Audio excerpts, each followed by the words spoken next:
Hello guys आज की हमारी वीडियो में हम रिट ऑफ मंडामस के बारे में डिटेल में समझेंगे। तो अगर आपने हमारे चैनल को सब्सक्राइब नहीं किया है तो प्लीज़ पहले अभी के भी चैनल को सब्सक्राइब कर लें। और अगर आप हमें इंस्टाग्राम में फॉलो करना चाहते हैं तो love with twins Instagram page का नाम है, फॉलो कर लें। अगर टेलीग्राम में हमारे साथ जुड़ना चाहते हैं तो लव विद ट्विंस सर्च करें टेलीग्राम में, हमारा चैनल आ जाएगा, उसको फॉलो कर लें। और हमारा अपना ब्लॉगिंग चैनल भी है ब्लॉग विद ट्विंस के नाम से, प्लीज़ उसको भी जाके सब्सक्राइब करें, अपना प्यार दें। उसमें हम अपनी लाइफ के डेली ब्लॉग्स डालते रहते हैं। तो आज दोस्तों इसके साथ आज की वीडियो को शुरू करते हैं।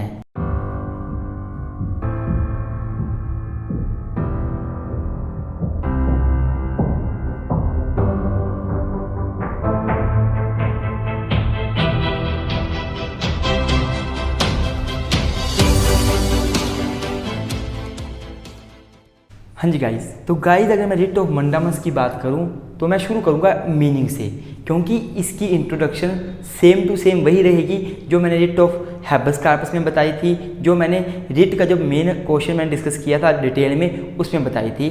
तो जो ये इनकी जो इंट्रोडक्शन है आप वही लिख सकते हो कि रिट जो है वो सुप्रीम कोर्ट या हाई कोर्ट इशू कर सकते हैं। सुप्रीम कोर्ट आर्टिकल 32 में इशू करता है, जो हाई कोर्ट है वो आर्टिकल 226 में इशू करता है। सुप्रीम कोर्ट तब इशू करता है जब आपके फंडामेंटल राइट का वायलेशन हो गया हो। उन फंडामेंटल राइट को प्रोटेक्ट करने के लिए आर्टिकल 32 के अंदर सुप्रीम कोर्ट रिट इशू करता है। और हाई कोर्ट जो है वो आर्टिकल 226 के अंडर रिट इशू करता है, चाहे आपके फंडामेंटल राइट वायलेट हुए हो तब भी कर देता है, और अगर आपके लीगल राइट वायलेट हुए हैं तभी भी कर लेता है हाई कोर्ट। इसलिए हाई कोर्ट की जो रिट जुरिसडिक्शन की पावर है वो ज़्यादा वाइड है, बड़ी है as compare to supreme court. Supreme court की कम है, क्योंकि सुप्रीम कोर्ट केवल और केवल तभी रिट इशू करता है जब आपके फंडामेंटल राइट वायलेट हुए हों। लेकिन हाई कोर्ट आपके चाहे फंडामेंटल राइट वायलेट हुए हों, चाहे आपके लीगल राइट वायलेट हुए हों, कोई भी राइट वायलेट हुए हों, वो रिट इशू कर सकता है। रिट का मतलब क्या होता है मैंने आपको बताया ही था। रिट का मतलब होता है एक तरह का order of the court. Writ is an order of the court. Writ एक ऑर्डर होता है कोर्ट का, एक आदेश होता है कोर्ट का, जिसके अंडर कोर्ट किसी पब्लिक अथॉरिटी को, किसी एडमिनिस्ट्रेटिव अथॉरिटीज़ को, कोर्ट को, जुडिशियल बॉडी को, क्वासी जुडिशियल बॉडी को कुछ कार्य करने को बोलता है या कुछ कार्य नहीं करने को बोलता है, ये रिट होती है। तो आज हम रिट ऑफ मंडामस की बात करेंगे। सबसे पहले मीनिंग से शुरू करूंगा। अगर मैं मंडामस की बात करूं तो ये एक लैटिन टर्म है, या कोई हिंदी या इंग्लिश वर्ड नहीं है, बल्कि लैटिन टर्म है जिसका मतलब होता है टू गिव कमांड, अर्थात कमांड देना, या फिर इसका मतलब होता है टू गिव ऑर्डर, या फिर कोई ऑर्डर देना। जो मंडामस है ये लैटिन टर्म है, इसका मतलब होता है टू गिव कमांड। जनरली क्या होता है गाइस, ध्यान से सुनना मेरी बात, मंडामस कब इशू होती है, कोर्ट कब इशू करता है, जब कोर्ट को कोई आदेश देना हो, कोई कमांड देनी हो किसी को कोई काम करने के लिए। देखिए गाइस हमारे कंट्री में जो पब्लिक ऑफिसर्स हैं, जैसे कि पुलिस डिपार्टमेंट हो गया, फाइनेंस डिपार्टमेंट हो गया, हमारे जो भी गवर्नमेंट डिपार्टमेंट है उन सभी को काम दिए गए हैं। हमारे डीसी साहब हो गए, एडमिनिस्ट्रेटिव अथॉरिटीज़ हो गई, जो डीसी साहब है, एसडीएम साहब है, हमारी जुडिशियल बॉडीज़ होगी, क्वासी जुडिशियल बॉडीज़ होगी, जो भी ये बॉडीज़ हैं ना, इनको कुछ काम करने के लिए रखा गया है। इनको कुछ काम करने के लिए रखा गया है, इनका पर्पस होता है। अब हम डीसी डिस्ट्रिक्ट में क्यों अपॉइंट करते हैं, ताकि डिस्ट्रिक्ट जो डिस्ट्रिक्ट को देखे, डिस्ट्रिक्ट में काम करे।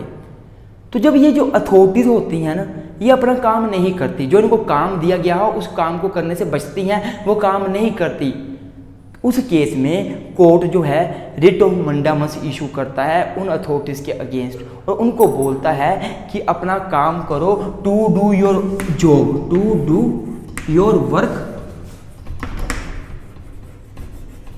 और जॉब। मतलब कि रिट ऑफ मंडामस का मतलब ये है कि जो कोर्ट है वो पब्लिक अथॉरिटीज़ को, जो भी पब्लिक अथॉरिटीज़ हैं, जैसे ट्रिब्यूनल्स हो गए, एडमिनिस्ट्रेटिव अथॉरिटीज़ होगी, कोर्ट हो गए, जुडिशियल बॉडीज़ होगी, उनको क्या करता है कोर्ट, उनको बोलता है जिस काम के लिए आपको रखा गया वो काम करो।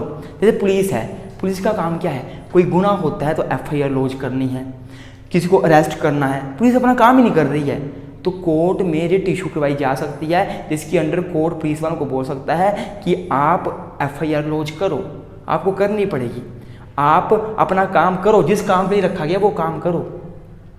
जैसे कि डीसी साहब है, डिस्ट्रिक्ट कमिश्नर है, डिस्ट्रिक्ट कलेक्टर है, उनको कोई काम दे रखा है, पब्लिक ड्यूटी दे रखी है उनको कि उनको करनी पड़ेगी, तो अगर वो नहीं करते हैं तो उनको आप करने के लिए बोल सकते हो। जैसे एक एजुकेशन डिपार्टमेंट है, हिमाचल प्रदेश यूनिवर्सिटी शिमला है, पंजाब यूनिवर्सिटी है, उनके अंदर क्लर्क या क्लर्कों का काम है, उनको रखा हुआ काम के लिए कि आपको ये करना है, आपको एडमिशन करनी है, आपको एडमिशन के फॉर्म भरवाने हैं बच्चों से, कुछ भी उनको काम दे रखा है। तो अगर वो अपना काम नहीं करते हैं तो कोई भी बच्चा जाकर रिट इशू करवा सकता है कोर्ट से, और कोर्ट, हाई कोर्ट या सुप्रीम कोर्ट उस क्लर्क को बोल सकता है कि अपना काम करो, to do your work, to do your job, जिस काम के लिए आपको रखा है वो करो, करना पड़ेगा। एक बार हम इसको मीनिंग को समझते हैं तो आपको क्लियर हो जाएगा। देखो, mandamus is Latin term which means to give command और टू गिव ऑर्डर। जब कोर्ट ऑर्डर देता है या फिर कमांड देता है तो रिट ऑफ मंडामस इशू करता है।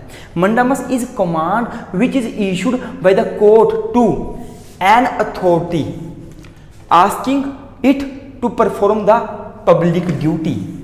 मंडामस क्या है? एक प्रकार का ऑर्डर है, एक कमांड है जो कि एक अथॉरिटी के अगेंस्ट कोर्ट इशू करता है और उसको बोलता है कि अपनी पब्लिक ड्यूटी को परफॉर्म कर। Imposed upon it by the constitution और by any other law. Mandamus is command which is issued by the court to an authority asking it to perform the public duty imposed upon it by the constitution और any other law. अर्थात mandamus का मतलब है एक order का, एक court का order, एक कोर्ट की कमांड जिसके अंडर कोर्ट जो है किसी अथॉरिटी को बोलता है कि आप अपनी पब्लिक ड्यूटी को ढंग से करो जो आपके ऊपर कॉन्स्टिट्यूशन ने इम्पोज की है या किसी और अन्य लॉ ने इम्पोज की है। अथॉरिटी का मतलब यहाँ पे क्या है? अथॉरिटी का मतलब है administrative authorities, judicial authorities, quasi judicial authorities, legislative authorities, जिनका भी काम है वो करना पड़ेगा। अगर एक जज साहब का काम है, लोअर कोर्ट के जज हैं, उनका काम है कि केस को डिसाइड करना है, इम्पार्शलिटी करनी है, वो केस को इम्पार्शल तरीके से डिसाइड नहीं कर रहे, वो अपना काम ही नहीं कर रहे, केस को डिसाइड नहीं कर रहे, तरीक लेते जा रहे हैं, लटकाया हुआ है। तब भी हायर कोर्ट जो है जज को कमांड दे सकता है टू डू योर वर्क, अपना काम करो। वैसे ही एडमिनिस्ट्रेटिव अथॉरिटीज को कमांड दी जा सकती है कि जिस काम के लिए आपको रखा है वो करो। एडमिनिस्ट्रेटिव अथॉरिटीज जैसे फॉर एग्जांपल हमारे एसडीएम साहब हो गए, एसडीएम साहब को रखा हुआ है कि आपको क्या करना है, आपको अपनी जो तहसील है, जो भी यहाँ पे आपके पास ज़मीन ट्रांसफ़र के लिए आती हैं तो अपनी रजिस्ट्री ट्रांसफ़र करवा देनी है, ये आपका काम है, साइन कर देनी है। या किसी का एससी का सर्टिफिकेट, एसटी का सर्टिफिकेट, ये आपने कर देना काम, साइन करने आपने। आपके साइन के बाद ही कोई इनकम सर्टिफिकेट वैलिड होगा या एससी का सर्टिफिकेट वैलिड होगा या हिमाचली बोनाफाइड, पंजाब का बोनाफाइड वैलिड होगा। एसडीएम साहब अपना काम ही नहीं कर रहे, साइन ही नहीं कर रहे, टाले जा रहे हैं व्यक्ति को, तो व्यक्ति जो है रिट इशू करवा सकता है जिसमें कोर्ट अथॉरिटी को बोलेगा अपना काम करो जो आपको कॉन्स्टिट्यूशन ने करने को बोला है या किसी लॉ ने करने को बोला है, तो उनको करना पड़ेगा। ये हो गया मीनिंग। अब इसके आगे मैंने लिखा है एक मार्कस है, मार्कोस MARKOS, ये एक स्कॉलर है, इन्होंने बड़ा अच्छा डिफाइन किया है मंडामस को। कैसे डिफाइन किया है? Mandamus is a judicial remedy which is in the form of an order. पहली बात, मंडामस एक जुडिशियल रेमेडी है क्योंकि जज ही तो पास करता है ऑर्डर। मंडामस की रेमेडी है, जज ही देता है, या सुप्रीम कोर्ट देगा या हाई कोर्ट देगा। It is a judicial remedy which is in the form of an order, जो कि ऑर्डर की फॉर्म में होती है। कोर्ट एक ऑर्डर देता है, आदेश देता है, from a superior court to any government. Superior court जो है ऑर्डर देता है, किसको देता है? टू एनी गवर्नमेंट, गवर्नमेंट को देगा, कोर्ट को देगा, जो मैंने अथॉरिटी यहाँ बताई वही वहाँ लिखी है, गवर्नमेंट, कोर्ट, कॉर्पोरेशन, कोई भी म्यूनिसिपल कॉर्पोरेशन हो सकती है, म्यूनिसिपैलिटी हो सकती है, पंचायत हो सकती है, ट्रिब्यूनल्स, किस ट्रिब्यूनल्स को देगा? एक्स्ट्रा, टू डू और no to do specific act, कि आपको कोई कार्य करना है या आपको कोई कार्य नहीं करना है, आपको जो है वो किसी बंदे का इनकम सर्टिफिकेट बनाना है या नहीं बनाना है, आपने ज़मीन ट्रांसफ़र करवानी है या नहीं करवानी है, ये कोर्ट आदेश देता है। Which that body is obliged under the law to do और refrain from doing as the case may be. मतलब क्या हुआ? ये बोलते हैं कि मंडामस का मतलब है जुडिशियल रेमेडी है ये, जो कि कोर्ट एक ऑर्डर के रूप में देता है, सुपीरियर कोर्ट देता है, किसको? गवर्नमेंट को देता है, गवर्नमेंट को ऑर्डर देता है, या कोर्ट को देता है, या फिर ट्रिब्यूनल्स को देता है, कॉर्पोरेशन को देता है, जिसके अंडर कोर्ट क्या बोलता है? किसी अथॉरिटी को, जो ये अथॉरिटीज बताई, court, government, court, corporation, tribunal, उनको क्या बोलता है कि आपको कोई काम करना है जो काम करने के लिए आप बाध्य हो, या आपको कोई काम नहीं करना है जो आपको करने के लिए मना किया गया है, as the case may be. तो ये बड़ी सिंपल, आपको समझ आ गई क्या बोला। तो एंड में क्या लिखा? Therefore when a authority is bound to decide any matter what such body omits to do its work it can be commanded to perform the same.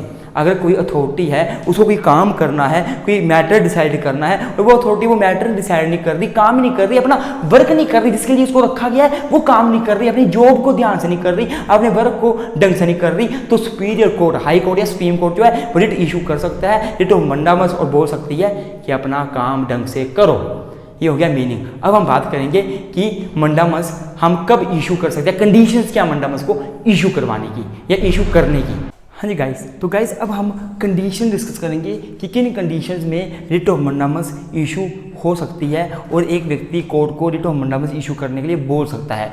तो सबसे पहले जो कंडीशन है वो है राइट, अर्थात अगर आप चाहते हो कि कोर्ट आपके फेवर में रिट ऑफ मंडामस इशू करे और आपके फेवर में रिट ऑफ मंडामस इशू करते हुए अगले बंदे को कमांड करे कोई काम करने के लिए, तो पहले आपको राइट होना चाहिए, अधिकार होना चाहिए। The foundation of the mandamus is a right, no one can claim a mandamus unless he has a legal right. जैसे मैं केस को बताता हूँ आपको, Umakant versus state of Bihar. इस केस में क्या हुआ, जो उमाकांत थे इनके एक जूनियर व्यक्ति थे, इनके जूनियर थे किसी गवर्नमेंट डिपार्टमेंट में, उनको प्रमोट कर दिया गया, जूनियर व्यक्ति को प्रमोट कर दिया गया, पर उमाकांत को प्रमोट नहीं किया गया। तो उमाकांत ने रिट ऑफ मंडामस इशू कर दी स्टेट ऑफ बिहार के अगेंस्ट कि बिहार गवर्नमेंट ने सही से काम नहीं किया है, मेरे को प्रमोट नहीं किया बल्कि मेरे जूनियर को प्रमोट करके ऊपर भेज दिया और अभी मैं नीचे ही रह गया, मैं प्रमोट नहीं करवाया, मेरे को नहीं किया गया। तो उमाकांत ने बोला कि रिट ऑफ मंडामस इशू कराई जाए और स्टेट ऑफ बिहार को बोला जाए कि अपना काम ढंग से करो और मुझे प्रमोट करो, ना कि मेरे जूनियर को। तो कोर्ट ने जब पूरा केस देखा तो कोर्ट को लगा पता कि जो उमाकांत है ये व्यक्ति क्वालिफाइड ही नहीं है, इसके पास क्वालिफिकेशन ही नहीं है, जो क्वालिफिकेशन प्रमोशन के लिए चाहिए वो केवल उसके जूनियर ऑफिसर के पास है। जो इससे जूनियर था वो वेल क्वालिफाइड था, उसके पास ज़्यादा क्वालिफिकेशन थी, लेकिन उमाकांत के पास क्वालिफिकेशन कम थी, इसलिए इसको प्रमोट नहीं किया गया था। तो अर्थात उमाकांत के पास राइट ही नहीं था प्रमोट होने का। Umakant has no right to promote, therefore writ of mandamus was not issued. Court ने बोला आपको राइट ही नहीं है प्रमोट होने का, इसलिए हम रिट ऑफ मंडामस इशू नहीं कर सकते गवर्नमेंट को और उनको नहीं बोल सकते कि आपको प्रमोट किया जाए, क्योंकि आप क्वालिफाइड नहीं हो, आपके पास राइट ही नहीं है प्रमोट होने का। अब हम दूसरी कंडीशन डिस्कस कर लेते हैं जो ड्यूटी से डील करती है। तो अगर मैं दूसरे पॉइंट की बात करूं या कंडीशन की बात करूं जब रिट ऑफ मंडामस इशू करवाई हो कर सकता है कोर्ट, वो है ड्यूटी। अर्थात अगर किसी अथॉरिटी की, पब्लिक अथॉरिटी की, एडमिनिस्ट्रेटिव अथॉरिटी की या किसी जुडिशियल अथॉरिटी की ड्यूटी है कोई काम करने की और वो ड्यूटी परफॉर्म नहीं करती है, तब भी जो हाई कोर्ट या सुप्रीम कोर्ट है वो रिट ऑफ मंडामस इशू कर सकते हैं और उनको बोल सकते हैं कि अपना काम करो। यहाँ लिखा हुआ है कि mandamus is also use to enforce any duty which is mandatory and not optional और डिस्क्रिशनरी। मतलब अगर कोई ड्यूटी मैंडेटरी है फुलफिल करना, तो फिर उस ड्यूटी को पूरा करने के लिए रिट ऑफ मंडामस इशू करवाई जा सकती है, कोर्ट कर सकता है। पर अगर कोई ड्यूटी डिस्क्रिशनरी है या ऑप्शनल है, पूरी करो नहीं करो, अथॉरिटी की अपनी मर्जी है, तब रिट ऑफ मंडामस इशू करने की जरूरत नहीं होती। जैसे कि Shri Vikram Narayan Singh versus government UP.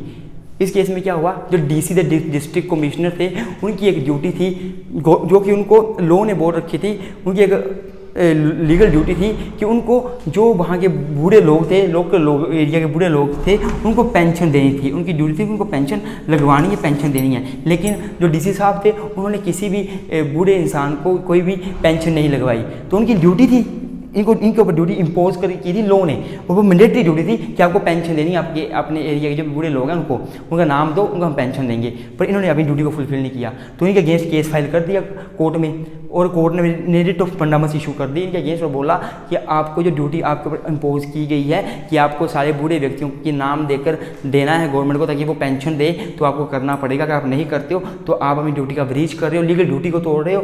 तो मंडामस कोर्ट ने इशू की थी। अब हम तीसरा पॉइंट डिस्कस कर लेते हैं जो कि है पब्लिक इंटरेस्ट।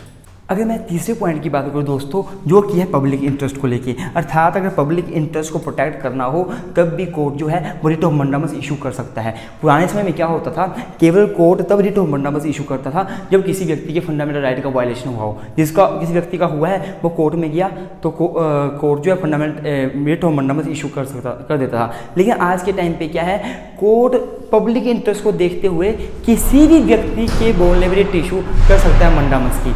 ऐसा नहीं है कि जिस व्यक्ति के साथ गलत हुआ है, जो अफेक्टेड है, जिसके राइट वायलेट हुए हैं, वही जो है रिट इशू करवाने के लिए आएगा, कोर्ट में पिटीशन डालेगा, तभी कोर्ट रिट इशू करेगा। नहीं, बल्कि कोर्ट किसी और व्यक्ति के बोलने पे भी रिट ऑफ मंडामस इशू कर सकता है, इवन दो उसके कोई राइट वायलेट नहीं हुए हैं। जैसे मैं एग्जाम्पल देता हूँ, MC Mehta versus union of India का केस है, गंगा रिवर केस भी बोला जाता है 1987 का। इस केस में क्या हुआ था, MC मेहता जो एडवोकेट थे उन्होंने देखा गंगा रिवर बहुत ज़्यादा पोल्यूट हो रही है, लोग जो है उसमें चमड़ा फेंक रहे हैं, फैक्ट्रियों का गंदा पानी आ रहा है, गंगा रिवर पोल्यूट होती जा रही है। तो गंगा रिवर को ठीक करने के लिए, पोल्यूशन को दूर करने के लिए उन्होंने रिट ऑफ मंडामस कोर्ट में फाइल करी और कोर्ट ने रिट ऑफ मंडामस इशू करी गवर्नमेंट यूनियन ऑफ इंडिया के अगेंस्ट, गवर्नमेंट के अगेंस्ट कि इसको ठीक करो, जो ये फैक्ट्रियाँ हैं उनको आदेश दिया जाए कि ऐसा काम बंद करो और फैक्ट्रियाँ आसपास जो भी उनको बंद करो। मतलब क्या हुआ कि MC मेहता का कोई पर्सनल इंटरेस्ट नहीं था, उनको कोई दिक्कत नहीं थी, उन गंगा रिवर खराब हो रही है, उनका कोई घर थोड़ा था गंगा रिवर के पास, उनको कोई दिक्कत नहीं थी, वो पब्लिक इंटरेस्ट खराब हो रहा था, पब्लिक इंटरेस्ट को नुकसान हो रहा था, इसलिए MC मेहता ने पब्लिक इंटरेस्ट के लिए जो है रिट ऑफ मंडामस इशू करने को बोला कोर्ट को, और कोर्ट ने इशू किया भी। पुराने समय में क्या होता था, अगर आपको कोई दुख है, आपको कोई दिक्कत आ रही है, आपका फंडामेंटल राइट वायलेट हो रहा है, राइट टू लाइफ वायलेट हो रहा है, आप केस करो और कोई नहीं करेगा।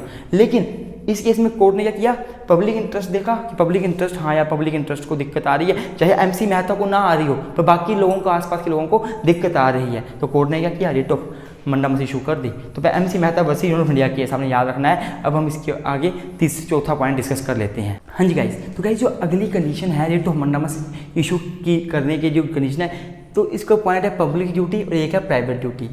तो मेरे गाइस, मेरे दोस्तों की मैं बात बता दूं कि रिट ऑफ मंडामस कोर्ट तभी इशू करता है जब पब्लिक ड्यूटी हो।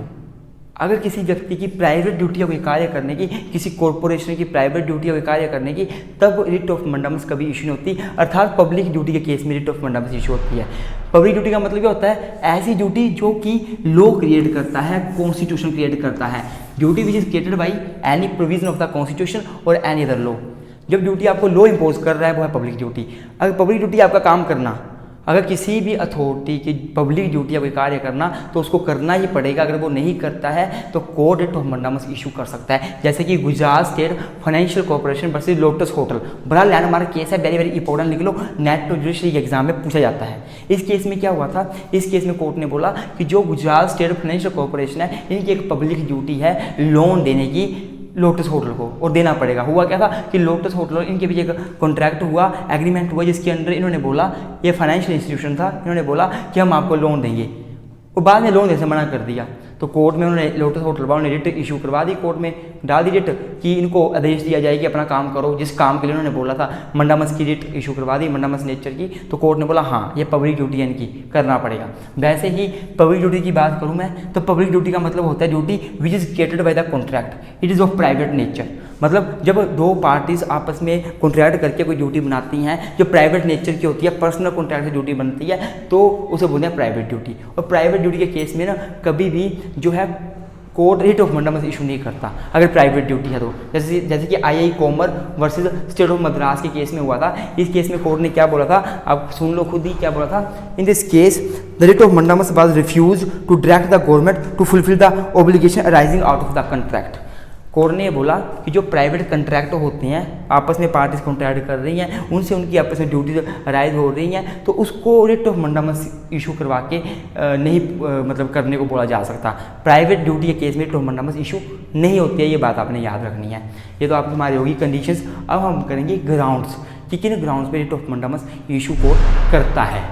हाँ जी गाइस, तो गाइस अब हम ग्राउंड्स डिस्कस करेंगे कि रिट ऑफ मंडामस किन किन ग्राउंड्स पे इशू की जा सकती है। मैं आपको बताना चाहूँगा जो मैंने ग्राउंड लिखे यहाँ पे, इन्हीं ग्राउंड पे रिट ऑफ सर्जरी भी इशू की जाती है कोर्ट के द्वारा।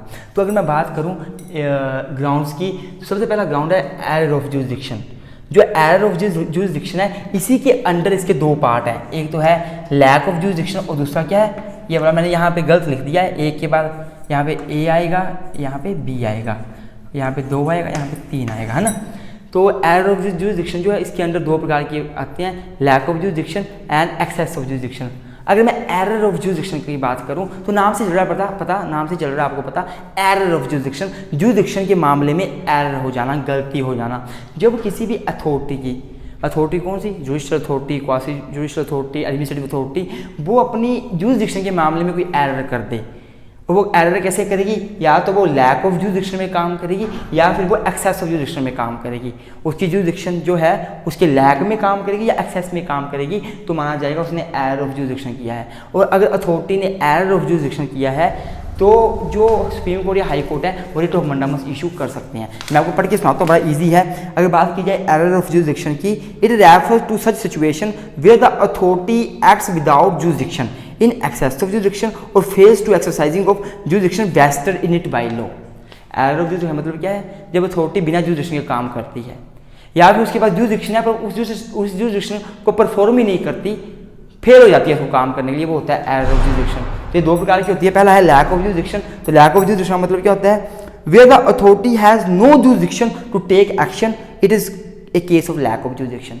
अगर किसी अथॉरिटी के पास जुरिसडिक्शन नहीं है कोई कार्य करने की और फिर भी कार्य कर देती है तो माना जाएगा उसने लैक ऑफ जुरिसडिक्शन में काम किया है। तो जो हाई कोर्ट या सुप्रीम कोर्ट है वो रिट ऑफ मंडामस इशू कर सकता है, ऑर्डर दे सकता है कि आपने कैसे काम किया, आपको नहीं करना था, रिफ्रेन कर सकता है काम करने के लिए। एक्सेस ऑफ जुरिसडिक्शन मतलब क्या हुआ, तो एक्सेस ऑफ जुरिसडिक्शन का मतलब होता है कि where the authority has jurisdiction what it exceeds its permissible limit. एक अथॉरिटी के पास जुरिसडिक्शन है पर काम करने की जुरिसडिक्शन कितनी है, इतनी सी है, पर अथॉरिटी काम कितना कर लेती है, इतनी जाके काम कर लेती है, उसने एक्सेस कर दिया। इस केस में भी रिट ऑफ मंडामस इशू कर सकता है कोर्ट और उसको बोल सकता है अथॉरिटी को कि आपने ये काम कैसे किया, आपको नहीं करना था, आपने एक्सेसली काम कर लिया, एक्सेस में जाके काम कर लिया है। वैसे ही दूसरा पॉइंट, जो दूसरा मेन रीजन ग्राउंड है रिट ऑफ मंडामस इशू करने का कोर्ट के द्वारा, वो है violation of principle of natural justice. अर्थात अगर कोई भी अथॉरिटी का मतलब वही है administrative authority, judicial authority, tribunals, courts जो हैं, अगर वो जो है प्रिंसिपल्स ऑफ नेचुरल जस्टिस को फॉलो किए बिना कोई भी केस डिसाइड करते हैं, कोई भी एक्शन लेते हैं। प्रिंसिपल ऑफ नेचुरल जस्टिस का मतलब क्या है कि बोथ पार्टीज़ को सुनना, बिना दोनों पार्टी को सुने कोई एक्शन ले लेते हैं। जो हमने प्रिंसिपल ऑफ नेचुरल जस्टिस के ऊपर वीडियो बनाई थी, अगर आपने वो वीडियो नहीं देखी है तो आप जरूर देख लेना, हमारी एडमिनिस्ट्रेटिव लॉ की प्लेलिस्ट में जाओ, आपको वीडियो मिल जाएगी प्रिंसिपल ऑफ नेचुरल जस्टिस का, वो लग जाएगा पता। तो अगर प्रिंसिपल ऑफ नेचुरल जस्टिस का वायलेशन किया है उसने अथॉरिटी ने, तब भी जो हाई कोर्ट या सुप्रीम कोर्ट है रिट ऑफ मंडामस इशू कर सकता है और बोल सकता है कि आपने ये गलत काम किया है, क्यों किया है, रिट ऑफ मंडामस के जरिए कमांड दे सकता है, ऑर्डर दे सकता है। वैसे ही जो लास्ट पॉइंट है, ग्राउंड है रिट इशू करने का मंडामस की, वो है abuse of jurisdiction. Abuse of jurisdiction मतलब होता है कि जब एक अथॉरिटी के पास कोई कार्य करने की जुरिसडिक्शन है पर वो उस जुरिसडिक्शन का अब्यूज़ करती है, अर्थात वो उस जुरिसडिक्शन का फ़ायदा उठाते हुए गलत काम करती है, रॉन्गफुल एक्ट करती है, वो हो गया अब्यूज़ ऑफ जुरिसडिक्शन। मतलब अपनी पावर का अब्यूज़ कर दिया, गलत तरीके से काम कर दिया, तब भी जो हाई अथॉरिटी है, हायर कोर्ट है, सुप्रीम कोर्ट है, वो मंडामस रिट इशू कर सकता है और बोल सकता है कि अपना काम ढंग से करो, आप अब्यूज़ ऑफ जुरिसडिक्शन नहीं कर सकते। अब्यूज़ ऑफ जुरिसडिक्शन मतलब क्या है, जैसे मान लो पुलिस है, पुलिस के पास अथॉरिटी है कि वो किसी बंदे को अरेस्ट कर सकते हैं, पर पुलिस उस जुरिसडिक्शन का क्या कर सकते हैं, मिसयूज़ कर रहे हैं, किसी बंदे को पकड़ के जेल में डाल रहे हैं, उनके घर वालों को नहीं बता रहे, किसको नहीं पता लगने दे रहे, उसे जेल के अंदर मार रहे हैं, तो पुलिस वाले अपनी पावर का मिसयूज़ कर रहे हैं, अब्यूज़ ऑफ जुरिसडिक्शन कर रहे हैं। अगर ऐसा अथॉरिटी करती है तब भी court writ of mandamus issue कर सकता है और उन अथॉरिटी को जो ऐसा अब्यूज़ ऑफ जुरिसडिक्शन का काम कर रहे हैं उनको गलत काम करने से रोक सकता है कोर्ट। ये तो हो गए ग्राउंड्स। अब हम आगे बढ़ते हैं। हाँ जी गाइस, तो गाइस अब हम डिस्कस करेंगे कि who may apply for the writ of mandamus, अर्थात रिट ऑफ मंडामस कोर्ट से इशू करवाने के लिए कौन बोल सकता है, कौन कोर्ट को बोल सकता है कि रिट ऑफ मंडामस इशू की जाए। तो गाइस पहली बात तो आपने याद रखनी है कि जिस व्यक्ति के फंडामेंटल राइट का वायलेशन हुआ है वो सुप्रीम कोर्ट में जाके या हाई कोर्ट में जाके रिट ऑफ मंडामस इशू करवाने को बोल सकता है कोर्ट को, या फिर जिस व्यक्ति के लीगल राइट का वायलेशन हुआ है तो वो हाई कोर्ट में जाके रिट ऑफ मंडामस इशू करवा सकता है, बोल सकता है। जिस व्यक्ति के राइट्स वायलेट हुए वो तो बोल सकता है। दूसरी बात, जिस व्यक्ति के राइट वायलेट हुए हैं उसके बिहाफ में उसका कोई दोस्त, फ्रेंड, उसके जो फैमिली मेम्बर है, रिलेटिव है, वो भी रिट ऑफ मंडामस इशू करवाने के लिए बोल सकते हैं, कोर्ट में एप्लीकेशन डाल सकते हैं। ये तो हो गया। अब बात करेंगे कि against whom mandamus can be issued, किसके against writ of mandamus issue की जा सकती है। तो मैं आपको बहुत बार बता चुका हूँ, यह जो है वो एक एडमिनिस्ट्रेटिव अथॉरिटीज़ के अगेंस्ट इशू की जा सकती है, जुडिशियल अथॉरिटीज़ के अगेंस्ट इशू की जा सकती है, क्वासी जुडिशियल अथॉरिटी के अगेंस्ट इशू की जा सकती है, ट्रिब्यूनल्स के अगेंस्ट इशू की जा सकती है। ट्रिब्यूनल्स मतलब क्वासी जुडिशियल अथॉरिटीज़ ही, ये लेजिस्लेटिव बॉडी के अगेंस्ट भी इशू की जा सकती है। इन सभी अथॉरिटीज़ के अगेंस्ट ये रिट इशू करवाई जा सकती है। कॉरपोरेशन के अगेंस्ट भी रिट इशू हो सकती है, जिनकी ड्यूटी है, पब्लिक ड्यूटी है कॉरपोरेशन के काम करने की, उनके अगेंस्ट भी रिट इशू हो सकती है। अर्थात इनकी जो पब्लिक ड्यूटी होगी कोई काम करने की, अगर ये नहीं करते हैं तो रिट ऑफ मंडामस इशू करवाई जा सकती है। Court writ of mandamus issue कर सकता है और इनको बोल सकता है कि अपना काम करो, to do your own job, to do your own work. ये हो गया। जैसे ये केस है Virendra Kumar versus union of India, इस केस में बड़ा मज़ेदार केस है। हुआ क्या, 1992 का केस है। उस टाइम पे आपको पता है कि टेलीफोन चलते थे, जो ऐसे उठाते थे तार से हेलो हेलो करके, वो वाले टेलीफोन चलते थे, आपको पता ही होगा, पुराना केस है। तो उस दिन क्या हुआ कि जो एक वीरेंद्र कुमार व्यक्ति था ना, इसने प्रॉपर बिल भरता था। उस टाइम होता है कि बिल आता था घर में, वो बिल भरना पड़ता था घर में, लैंड वाला जो फ़ोन होता था। तो इसने प्रॉपर बिल भरे सारे टेलीकॉम डिपार्टमेंट के, सारा कुछ। लेकिन टेलीकॉम डिपार्टमेंट ने क्या किया, इसका जो है कनेक्शन काट दिया। ये फ़ोन किसी को नहीं कर पा रहा था, कनेक्शन इसका काट लिया। इसने केस फाइल कर दिया टेलीकॉम डिपार्टमेंट के अगेंस्ट कि मेरा जो है राइट वायलेट कर रहे हो आप। इवन मैं पूरा मैंने ड्यूज़ क्लियर की हैं, सारा का सारा आपको जो भी टेलीकॉम डिपार्टमेंट है उनको प्रॉपर फीस दी है, प्रॉपर जो है वो भी खर्चा है वो दिया हुआ है, मतलब जो भी मेरा बना है वो दिया है खर्चा। लेकिन फिर भी मेरा कनेक्शन कैसे काट दिया, तो कोर्ट ने रिट ऑफ मंडामस इशू की थी। मैं आपको पढ़ के सुना देता हूँ, कोई बड़ी बात नहीं है, नोट्स अपने पास हैं। अगर आपको ये नोट्स चाहिए तो आप हमें हमारा जो व्हाट्सएप है इस पर मैसेज कर सकते हैं, लेकिन आपको इसके लिए कुछ अमाउंट पे करना पड़ेगा, तभी आपको ये नोट्स मिल पाएंगे। इन this case the telephone of the applicant was wrongfully disconnected. Telephone of the applicant was wrongfully disconnected although he had paid dues regularly. The High Court issues the direction to the telephone authority to restore the connection within the week. High court ने क्या बोल दिया कि connection को restore किया जाए 1 week के अंदर, 1 हफ्ते के अंदर। इसमें ये तो हो गया। अब बात आती है against whom writ can not be issued, किन के अगेंस्ट जो है वो रिट इशू नहीं की जा सकती मंडामस की। तो मंडामस की जो रिट है वो प्रेसिडेंट के अगेंस्ट इशू नहीं की जा सकती। प्रेसिडेंट जो है उसको हम नहीं बोल सकते, कोर्ट उसको नहीं बोल सकता कि ये काम करो, उसके अगेंस्ट ये रिट इशू नहीं की जा सकती प्रेसिडेंट के अगेंस्ट। गवर्नर के अगेंस्ट भी ये रिट इशू नहीं की जा सकती। इवन आप कहीं जा देखोगे जो सुप्रीम कोर्ट के जजेस हैं और हाई कोर्ट के जजेस हैं, उनके अगेंस्ट भी ये रिट ऑफ मंडामस इशू नहीं की जा सकती, सुप्रीम कोर्ट जजेस एंड हाई कोर्ट जजेस। तो ये है, इनके against writ of mandamus issue नहीं की जा सकती है। अर्थात जो हाई कोर्ट या सुप्रीम कोर्ट है वो कभी भी प्रेसिडेंट को उसके काम करने के लिए नहीं बोल सकते कि ये काम करो, अपना जॉब करो, अपना वर्क करो। ना ही गवर्नर को बोल सकते हैं, ना ही सुप्रीम कोर्ट के जजेस को बोल सकते हैं, ना ही हाई कोर्ट के जजेस को बोल सकते हैं वो। तो आई होप आपको ये वीडियो अच्छी लगी। अगर अच्छी लगी वीडियो को लाइक करें, चैनल को सब्सक्राइब करें और हमारे साथ जुड़े रहें। हम एक फाइनेंशियली सपोर्ट करना चाहते हैं तो हमारा गूगल पे, फ़ोनपे, पेटीएम नंबर हमने यहाँ लिख दिया है, इसमें आप हमें फाइनेंशियली सपोर्ट कर सकते हैं। थैंक यू सो मच, मिलते हैं नई वीडियो में।